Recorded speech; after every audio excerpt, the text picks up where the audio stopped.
There is no doubt that the restrictions we have put in place and that people are abiding by have dramatically slowed the spread of the virus. But of course, that figure for hospital admissions, more than 500 in a week, is still too high. The number of new cases we are seeing, more than 1,000 a day on average, is also still too high. And this is crucial. While we have seen a levelling off, we are not yet seeing a sustained fall in cases. In fact, although there was a very slight fall in some recent weeks, last week we actually saw a slight increase. Clearly, that requires continued caution. As I've set out before, a rising or even plateauing rate of infection is not a stable position. We want to see a decline in cases. So we'll be monitoring the situation carefully in the days ahead, and we can't rule out the need to take action beyond what I will set out today. Also, in light of the situation I've just outlined, it would clearly not be prudent to ease restrictions today, with one exception for our 3 island authorities, which I'll set out shortly. However, I can confirm that no local authority will move down a level this week. In light of particularly sharp increases in cases, unfortunately 3 local authorities will move up from level 2 to level 3. And while no local authority, I'm pleased to say, will move to level 4 this week, there are a number that are giving us some cause for concern, and we'll be monitoring these particularly closely over the next few days. Let me turn now to those areas currently in level 2. I can confirm that Aberdeenshire, Aberdeen City, the Borders, Dumfries and Galloway and Argyll and Bute will all remain at level 2. These are all areas that will be hopeful, as I am, of a move to level 1 soon.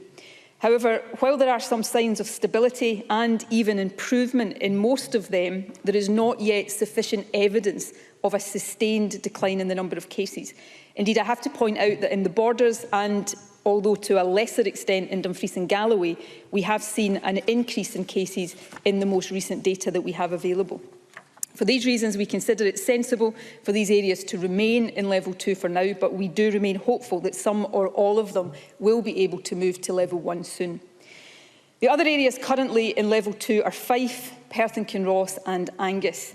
And I can confirm that we have taken the very difficult, but in our view, necessary and precautionary decision to move Fife, Perth and Kinross and Angus to level 3 from Friday. While on the raw indicators alone, Angus and Perth and Kinross are not yet meeting the level 3 thresholds and Fife is meeting just one of them, all 3 areas are on a sharply rising trajectory. The most recent data shows that in the space of a week, the 7-day number of cases per 100,000 of the population has increased in Perth and Kinross by 32%, in Fife by 40% and in Angus by 47%. The advice of the Chief Medical Officer and National Clinical Director is that level 2 restrictions may well not be sufficient to slow down and reverse increases of this magnitude, and as a result, an early move to level 3 was strongly recommended. I know how disappointing this will be to residents and businesses in these 3 areas. However, and this is an important point, by acting now, we can hopefully prevent an even more serious deterioration in the situation in future. I would ask people living in these areas to check the Scottish Government website to understand the restrictions in place at level 3. Businesses will also find details there of the financial support available from the Scottish Government, which of course is in addition to the UK Government's furlough scheme. Now, a factor relevant to both Angus and Perth and Kinross is proximity to and interaction with the city of Dundee. Dundee entered level 3 on 2nd November and I can confirm that it will remain at level 3 for now. However, I hope the 3 authorities going into level 3 this week will take some encouragement from it. The most recent data shows cases and test positivity declining in the city of Dundee. And while it's too soon to be sure that this will be sustained, I want to stress that the trend is very much positive at this stage. I can also confirm that the other 18 local authorities currently at level 3 will remain there for now. However, it is important to note that there is a varied picture across the level 3 areas, and a move to level 4 for some in the near future cannot be ruled out for reasons that I will outline. However, firstly, on the positive side, some of the current level 3 areas are, like Dundee, showing encouraging signs.